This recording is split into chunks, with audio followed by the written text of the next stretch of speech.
Hello, everybody. How's it going this evening? Well, I have a really good show for you tonight, so join in. Have your friends join in. Share it out. Go to kpppfm.com and have a look around. It's our website. Look at our old shows. If you'd like to support our work here on KPPPLP 88.1, go to our website and make a donation, a tax-deductible donation at kpppfm.com/donate.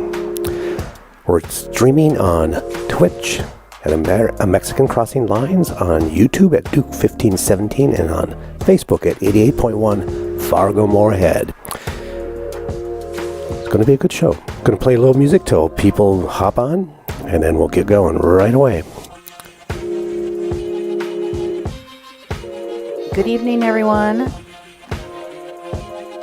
Make sure to share in your groups on your personal page. We're going to be talking about what goes on after the sentence, the verdict. Yeah. In the Derek Chauvin case. What's going to come next? And we're going to have to roll up our sleeves and get busy. If you'd like to get a hold of us, you can call us on our message line at 701-566-0917. Again, that's 701-566-0917. You can also email Cindy at kpppfm.com or me, Duke, at kpppfm.com. We're going to get rolling right away here. Join us, share it out. Have a great show with us. We appreciate your support.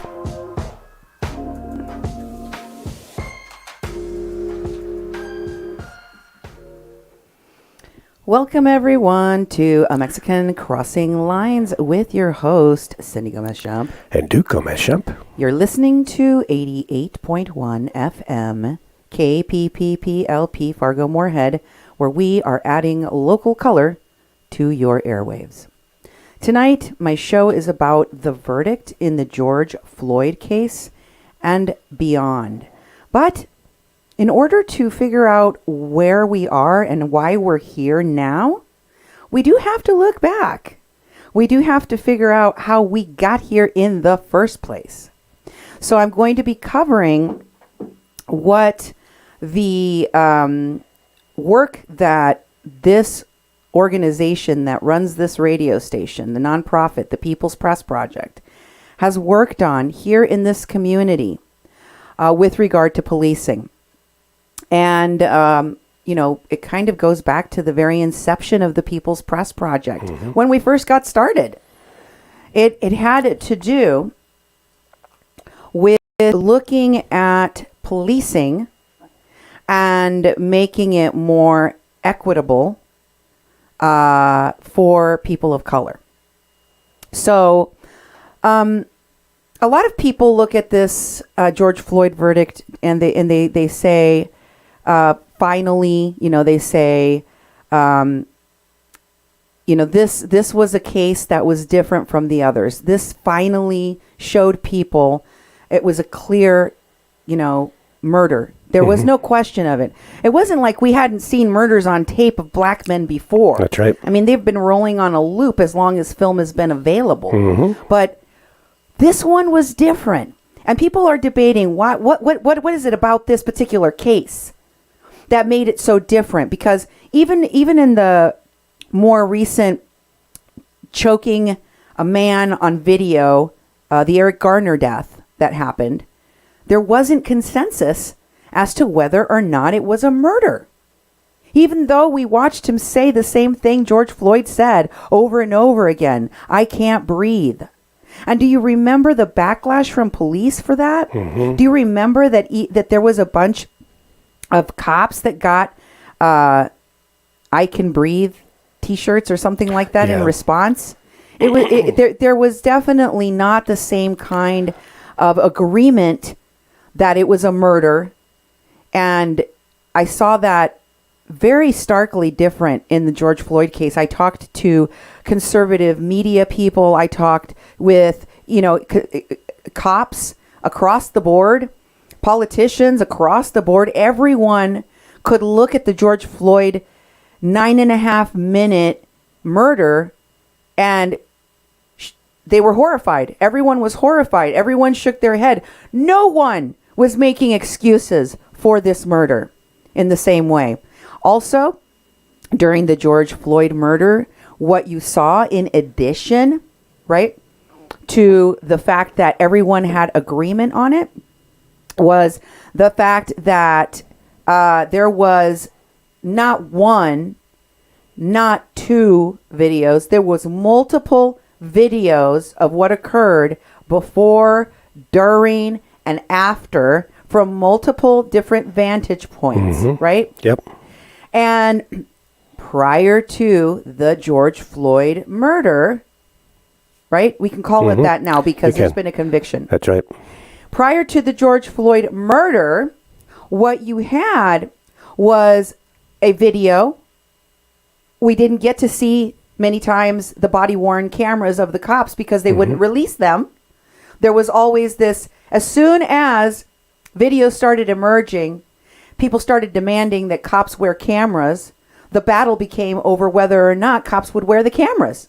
Yeah. In many cases, they didn't want them. Or turn them on. A lot of times they had them off. Or turn them on. Or release the footage when there was a killing. And this, led to a lot of people being intimidated because they were filming the police. So that changed also. I saw all over Twitter yesterday, people were not just acknowledging the verdict. People were also acknowledging the young woman, the 17-year-old girl at the time that filmed this murder. And she was walking her 9-year-old niece around the block when they came upon this and filmed it and witnessed it, were traumatized forever by it. They both testified against Derek Chauvin. So they were being praised. The people that were bystanders that were there to challenge the killing of George Floyd, that stood there regardless of the imminent threat posed to them by the police officers. They did not back down. They did not move. That also was different. There was a lot of cops that spoke, that testified against Derek Chauvin, including his supervisor, including cops he worked with, right? Yep.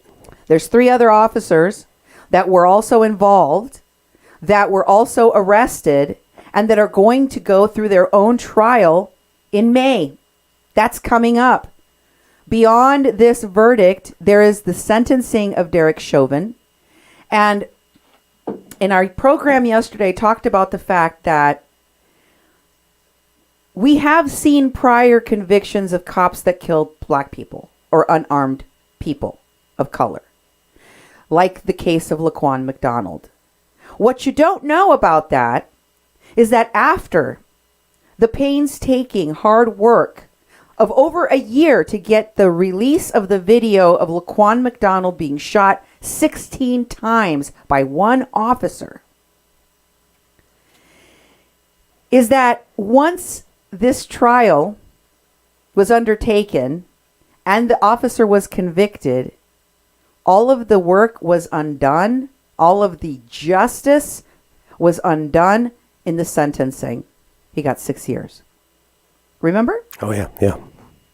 After everything, after all of the cover-up, after all of the lies, after all of the, showing of the injustice, they took it away by sentencing this man who killed a young he was a teenager, down to 6 years. So we don't know. We all collectively breathed a sigh of relief when this verdict came down, because we know that the pressure, the anger at the injustice, at the corruption, at the continuation of the parades of dead bodies that are being constantly shown to us, we were afraid it would bubble over into the streets once again. And we could have a very bad sentencing as a result of the the history of letting cops off, no matter how bad the situation is. And I have to say that, I don't know what your take is on why the George Floyd case was different, but I don't think that it was a single thing. What do you think makes this different? Well, I think there's a lot of things. Also, that things have changed over time. There's been a lot of work done. I mean, the work we did was way back in 2014. It was called Cop Coverage. And here's one of our flyers. We did trainings for the community. We equip people with hidden cameras because we want to have people have their own body cams and try and encourage people to film the police. And it was totally legal. Groups had pioneered this, in larger cities and a lot of the cop watch groups. And we were bringing that to the community, and we immediately got pushback from the police department, because we had people come in who had evidence that we're holding the police accountable. I think that so much of that has went on, since 2014. I mean, that's 7 years. I think that we live in a different environment now, and also everybody has cameras. We don't need to do that program anymore because everyone has a phone. Everybody has cameras on their phone. So everybody's walking around with a camera. And so I think there's been heightened awareness about racism and about racial profiling, and all sorts of issues have been more on the forefront of people's minds. So I think all those things mixed in there seems to be more accountability or fear of accountability to the community. And it wasn't easy. It wasn't easy because when we started all of this, going all the way back, because Michael Brown in 2016 was kind of the starting point of this new era of protests against police brutality, and a lot of things in terms of organizing around the protests that came out of that have been crucial to the verdict that we saw yesterday. Oh, yeah. But it goes back before that, too. And yesterday I was talking about how, we should have been able to read the writing on the wall when Rodney King's video leaked. And we saw the massive beating that this black man received that we know is racially motivated. And of course, the riots that followed were, America didn't listen, didn't learn. So they kicked the can down the road. And in 2009, a man by the name of Oscar Grant, 22-year-old black man, was murdered by police in the Fruitvale station at the BART. The BART is the train. The transportation system in San Fran. Yeah. In San Francisco. What happened as a result of that unleashed a set of protests, and the police response, the surveillance of people's communications at protests, the shutting down of people's access to the use of their telephones in a protest area, which was done to people. Like, you can't use your phone. Yep. Not to call 911 if somebody has a heart attack and is dying. Not to call your home. Not to communicate with other people in the protest. These things prompted community organizers and civil rights activists to question not only how do you try to protest the police corruption and abuse of power, but question what tactics police are using in responding to protesters.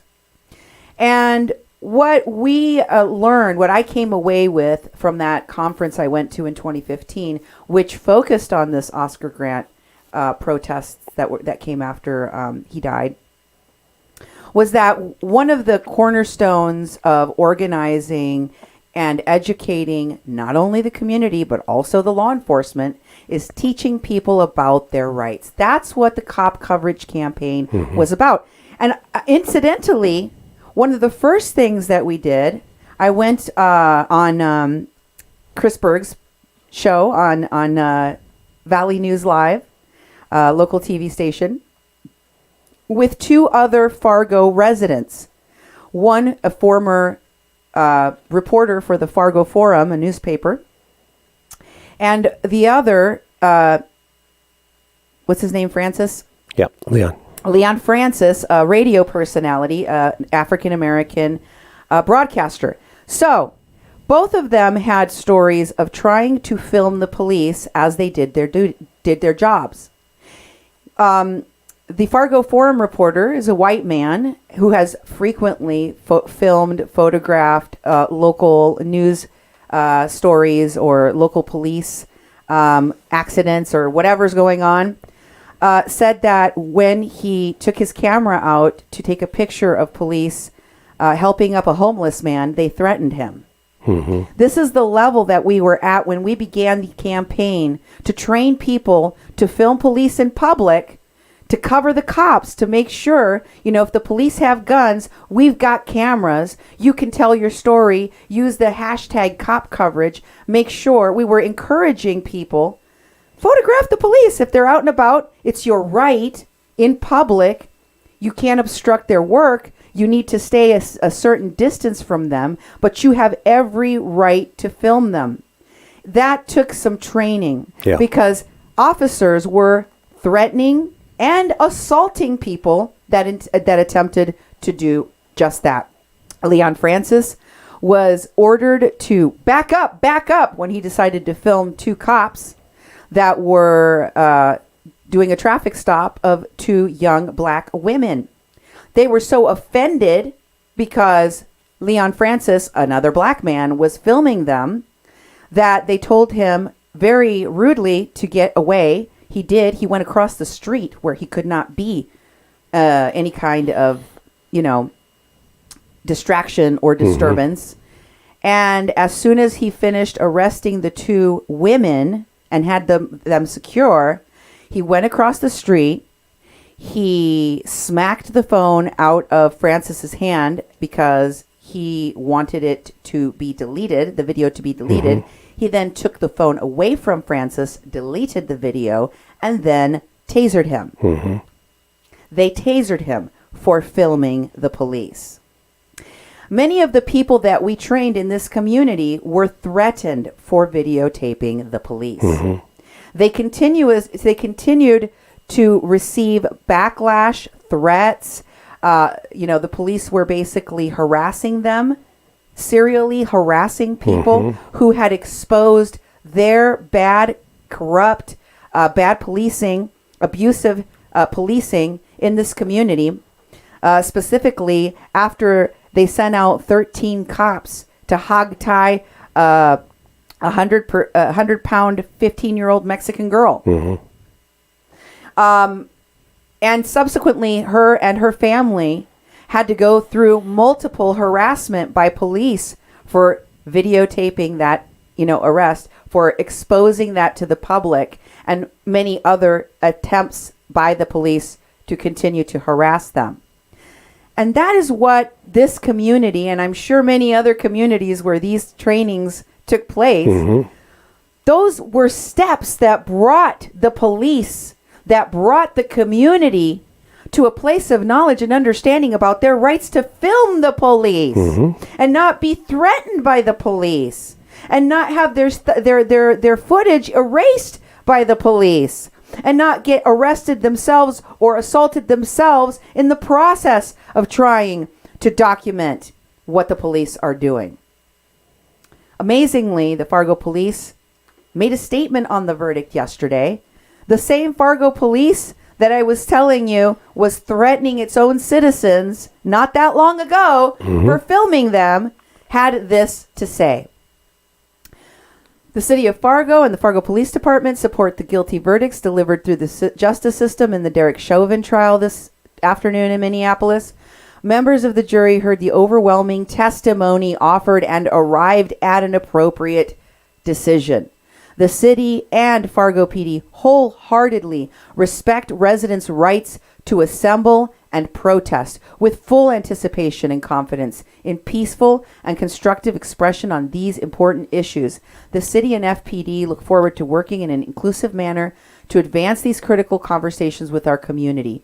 The city and FPD are continuously observing regional and national events. The city and FPD stand ready to protect all residents, businesses, and infrastructure in the event of dangerous escalations against anyone in our community. The FPD continues to collaborate with regional law enforcement partners to ensure the safety of the public. The City of Fargo and FPD unequivocally reiterate that Black Lives Matter in our community. The end. Wow. Wow is right. Quite a difference than before. Wow is right. Unequivocally reiterate. It was already iterated by the FPD and the City of Fargo that Black Lives Matter. They're reiterating it now. Again. Unequivocally. Is this the same Fargo? Yeah, it makes me wonder what made it change. You know, has it been the all the protests over the past year? Is it the leadership in the city?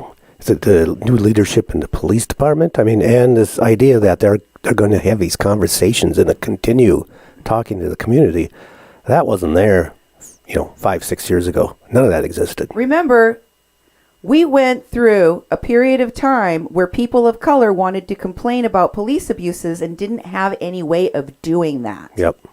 We had to push for the police to do that. We had to push for changes so that there would be an online form so that when you went in to make a complaint, the police couldn't intimidate you out of making the complaint in the first place, because that also was going on.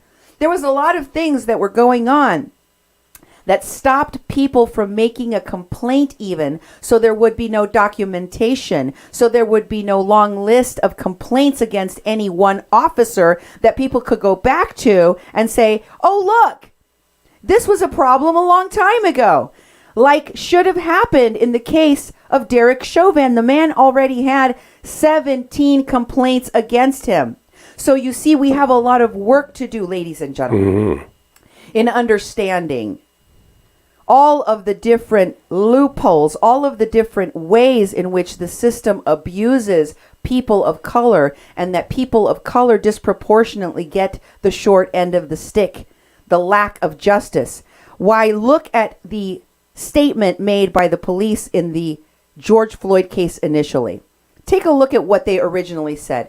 What would have happened if we hadn't had video, if we hadn't taken this man to task and called the police out on their lies? This is what they said originally. On Monday evening, shortly after 8 p.m., officers from the Minneapolis Police Department responded to the 3700 block of Chicago Avenue South on a report of forgery in progress. Officers were advised that the suspect was sitting on top of a blue car and appeared to be under the influence. 2 officers arrived, located the suspect, a male believed to be in his 40s, in the car. He was ordered to step from his car. He got out. He physically resisted officers. Officers were able to get the suspect into handcuffs and noted that he appeared to be suffering medical distress. Officers called for an ambulance. He was transported to Hennepin County by ambulance, where he died a short time later. Now, after everything that we have experienced, we know that is a bald-faced lie. Yeah. He died under Derek Chauvin's knee. He was asphyxiated by Darren Chauvin's knee. He did not die in Hennepin Hospital at a later time. He did not die in the ambulance on the ride there. He was already dead. And there was nobody that was going to contradict him. None of the cops that were leaning on George Floyd's back, helping kill George Floyd, were going to say anything to contradict Derek Chauvin. They were too scared to pry Derek Chauvin off of George Floyd and stop him from killing him. And so, we know that cops do lie, embellish, change, cover up, hide their mistakes. their corruption, their abuse of power. And that has to change as well. We also have to acknowledge racial bias that exists in this world, that exists, that we in this country in America have ignored. We have ignored teaching it in our schools. We have ignored training our educators, training our police, training our lawmakers, and making it something that goes beyond a college class. Why is it that we are not training everybody about implicit and explicit racial bias such that they have the critical thinking ability to recognize all of these pitfalls in our law enforcement? Because I'll tell you what, if you serve on a jury, it goes without saying that you will have to consider these biases. Just take a look for yourself. These are the jury instructions, and I can link the PDF. You can look for the link in the comments. If you have never read a set of jury instructions, I recommend that you take some time and check it out. There's a lot of information, and the jury has a very narrow set of instructions, okay? They have to follow these instructions very carefully and to the letter of the law in order to come to their verdict. They cannot stray from these instructions. And if it is found that they are in violation of any one of these instructions, they can be stricken and removed and replaced by an alternate. Okay? And so I want you to see there is a lengthy list of instructions, but this is one of them. Implicit bias.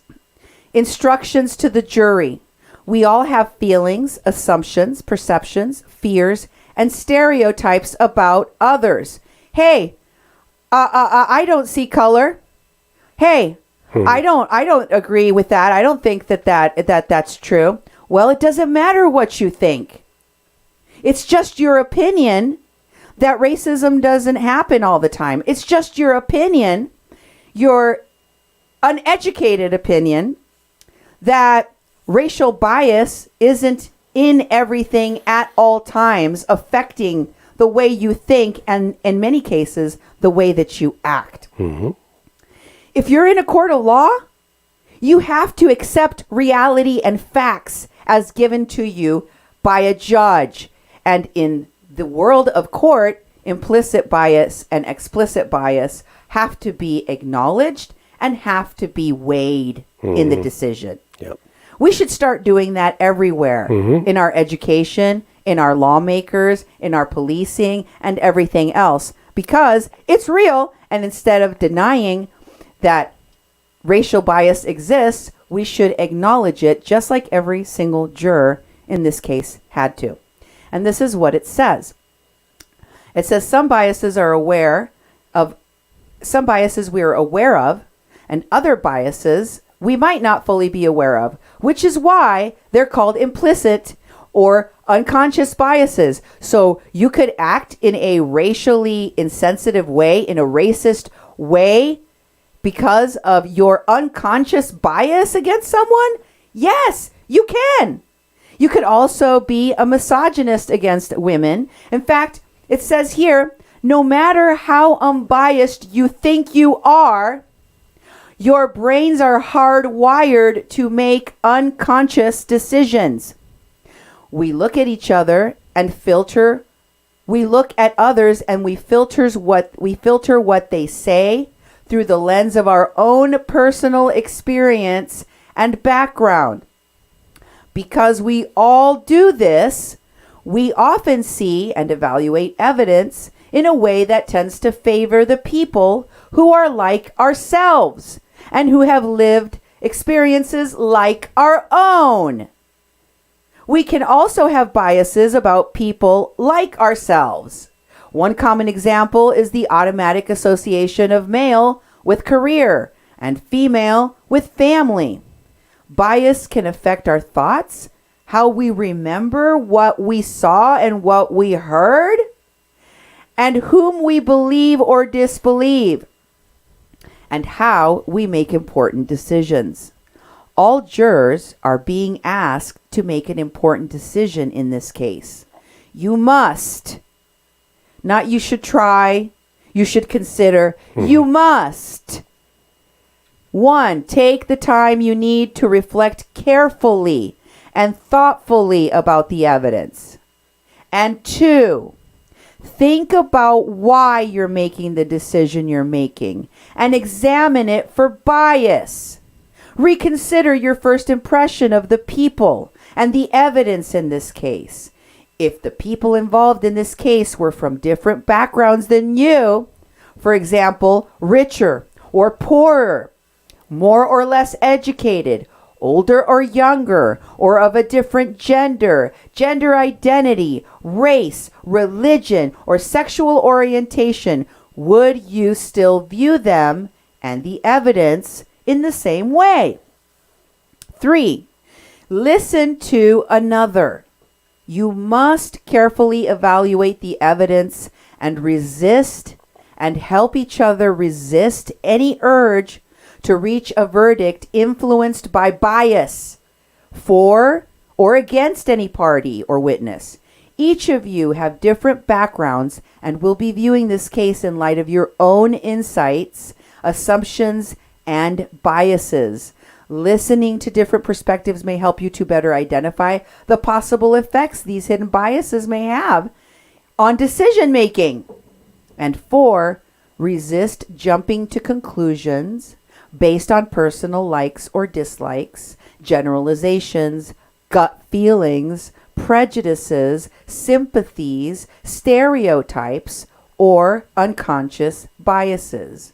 The law demands that you make a fair decision based solely on the evidence, your individual evaluation of that evidence, your reason and common sense, and these instructions. Duke? Well, that was great. Don't you think it's about time we all have to look at these things? Oh, definitely. Why is it that we only look at them when we're sitting there evaluating whether or not someone should go to prison in society? Good point. Good point. We're long past due. Yeah, for sure. In my opinion. So, what happens now in terms of policing? Well, in addition to the Department of Justice's investigation into the murder of George Floyd by these police officers, Merrick Garland has also announced today that they're going to investigate the entire Minneapolis, Minnesota Police Department. Wow. The entire department will now be investigated, and they're going to be investigated for a pattern and practice of unconstitutional and unlawful policing practices. What's going to be investigated? Everything. And I mean everything. Well, they used to have this thing about the one bad apple. They always said they have bad apples. That's saying they're going to root out all the apples. You know, they're going to look over everything in that apple basket. Look, I'm going to tell you something, or I'm going to remind you of something that a lot of people may not be aware of. It's called consent agreements. And these consent agreements, these settlement agreements, basically, with the Department of Justice, have been taken up by the Justice Department in every state in our country. That means that a police department, multiple police departments in every single state in our country have violated the law, have shown a pattern and a practice of having illegal or corrupt policing that they were found to be in violation of the law of, and for which the Department of Justice could have prosecuted them, indicted them, disbanded them, and incarcerated them. But the Department of Justice has never, and we have never in this country,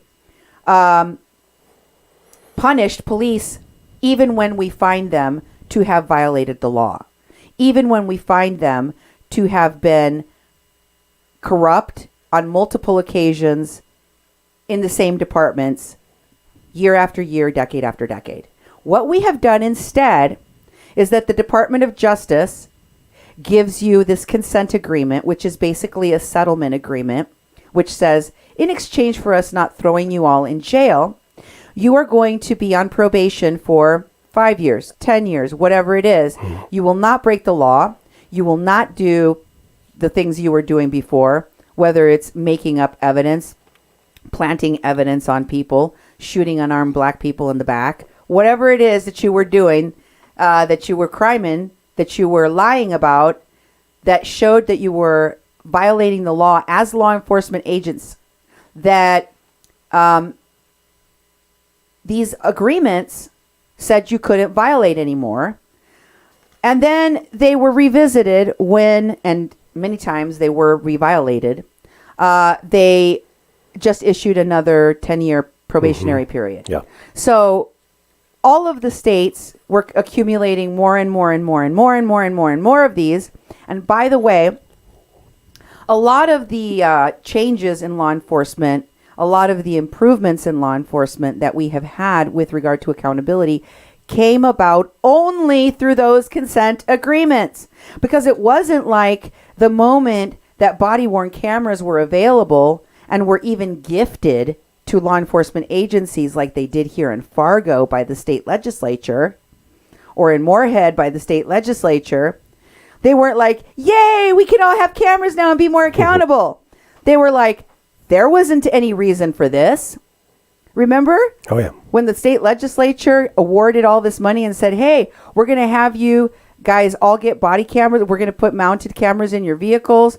We're going to pay for all of that. You guys don't have to pay for it. Mm-hmm. Were they happy about it? No, a lot of them didn't even want to do it. You know, they're him and Han.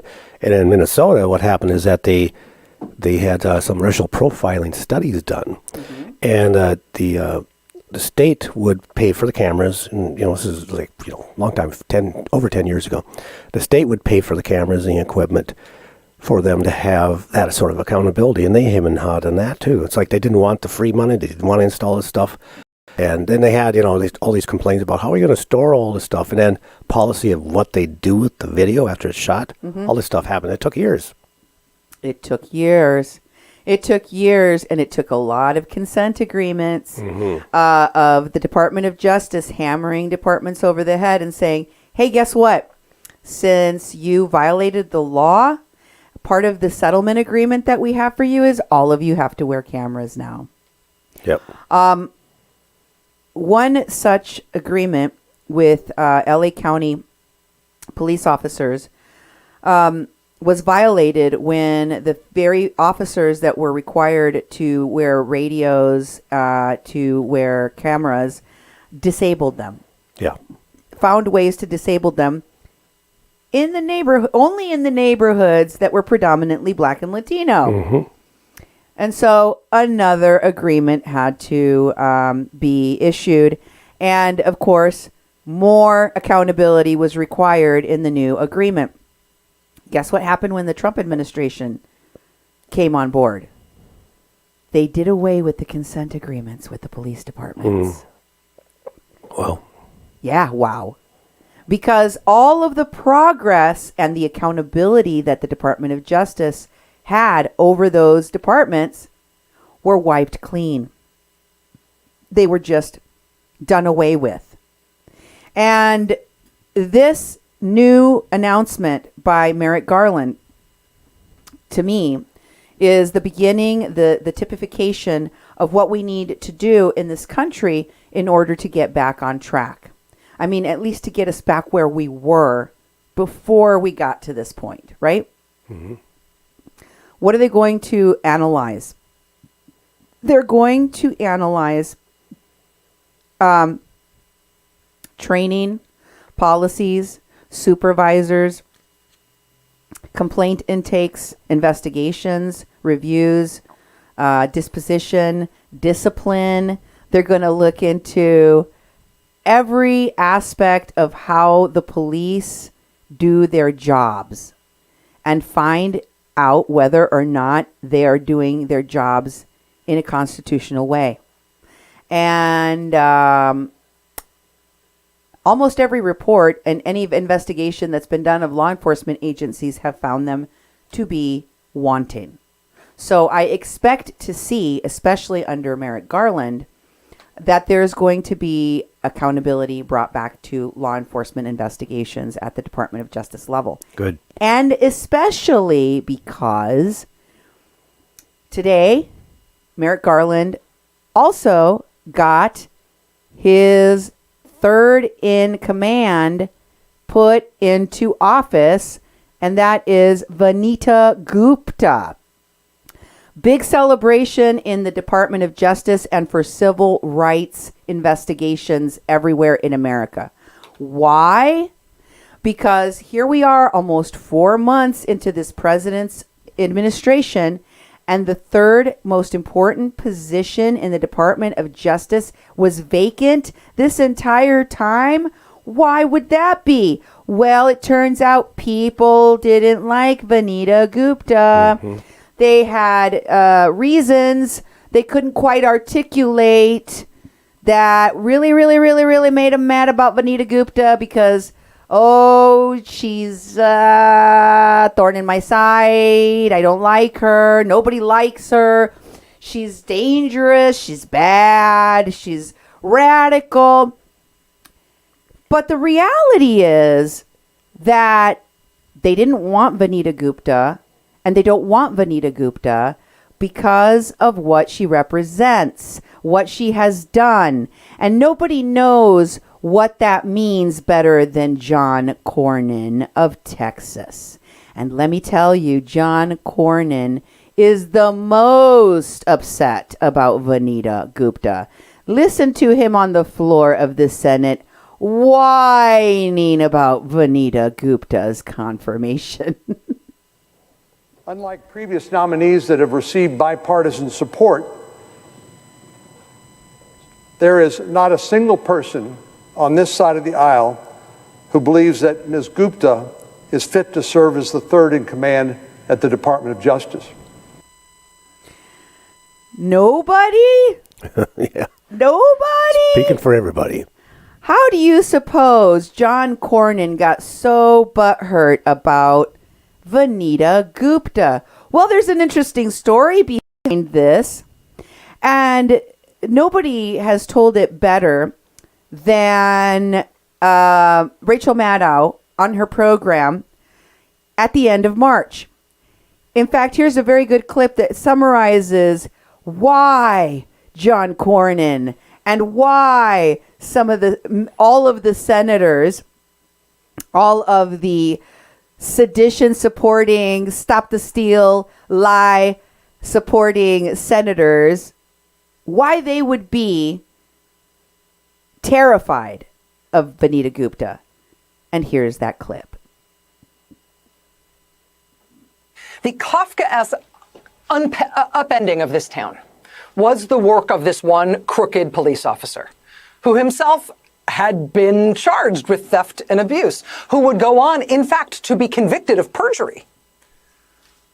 That young civil rights attorney who went to Tulia, Texas in the wake of all these convictions, who went through all of the cases and realized that they were all built on nothing, who personally lined up lawyers from all around the country for more than 30 defendants who didn't have any defense counsel, whose appeals had already been rejected, who acted as lead counsel herself for the NAACP in all those defendants' cases as they pried this thing open, who got the crooked cop to break down and melt down on the stand in March 2003, which did break open the case, and all the convictions were overturned, and all the prisoners were freed. And in August 2003, Texas Republican Governor Rick Perry issued a full and complete pardon for all of those poor people. That young civil rights attorney who exposed what happened there, who made that happen, her name is Vanita Gupta. That lawyer, Vanita Gupta, went on to become the head of the Civil Rights Division at the U.S. Justice Department under President Obama. Widely respected in that role, she served in that very high-profile job without any whiff of scandal or trouble. President Biden has since nominated her to be the number 3 official in the whole Justice Department, Assistant Attorney General. In that nomination, she has, among other things, the support of every major law enforcement organization in the country, including the Fraternal Order of Police, which is the police union organization that twice endorsed Donald Trump. Even they support Vanita Gupta. Vanita Gupta is one of the senior Justice Department officials who is not confirmed in this administration, because Republicans are not only blocking her nomination, they are slow walking it through the Senate. They're trying to trip it up, trying to keep her from being confirmed. And here's the thing. Here's why this is all worth knowing. Ready? Who do you think is the Republican senator who is leading the charge against Vanita Gupta and has stopped her from being confirmed thus far? So Merrick Garland doesn't have any of his top people there with him at the Justice Department. Vanita Gupta is going to be the number 3 official of the Justice Department. She's not there yet. Why is that? Well, there's a Republican senator taking point on this, leading the charge to try to keep her from being confirmed. Who is that? It's a senator from Texas. A senator from Texas who used to be Attorney General of the state of Texas. It's Texas Senator John Cornyn, who, when he was Attorney General of the state of Texas, is the guy who gave Officer Tom Coleman the Texas Lawman of the Year Award for his great work in Tulia, Texas. Before Vanita Gupta came in and exposed who that guy actually was, before he was convicted of perjury, before every single one of those cases was overturned because that guy made them all up. And they all got full pardons from Rick Perry because of the Kafkaesque nightmare and disaster that was that guy, who John Cornyn named Lawman of the Year. I just wonder if Senator John Cornyn might be at all embarrassed about this. And about the young lawyer who came to Texas and exposed this thing, this terrible and cartoonishly evil thing that he had helped along, that he had celebrated, that he had given an award to.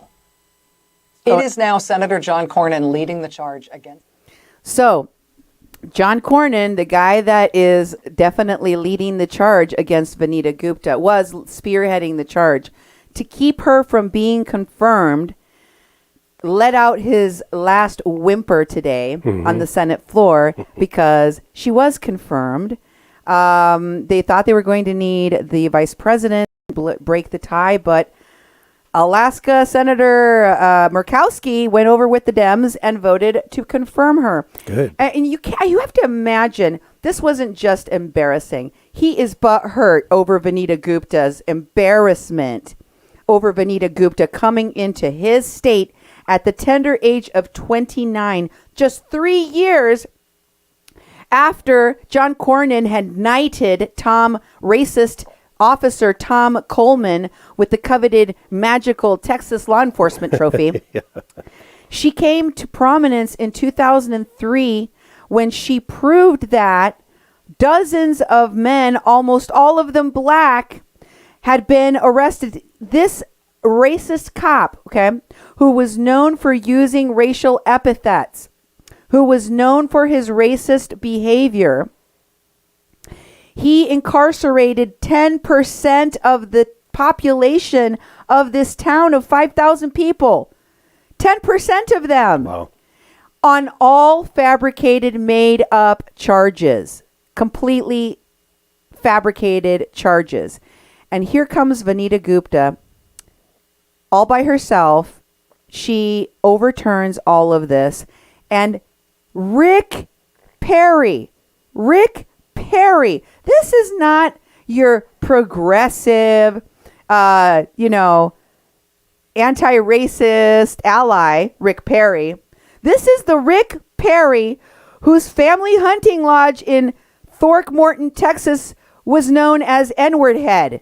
I won't repeat it because it's named N-word Head. That Rick Perry said, I think this is racism. This is racist. We're going to have to fix it. Let me pardon all of these people right quick. Mm-hmm. That's how bad this situation was. And the person that championed and awarded this racist criminal cop was Cornyn, John Cornyn.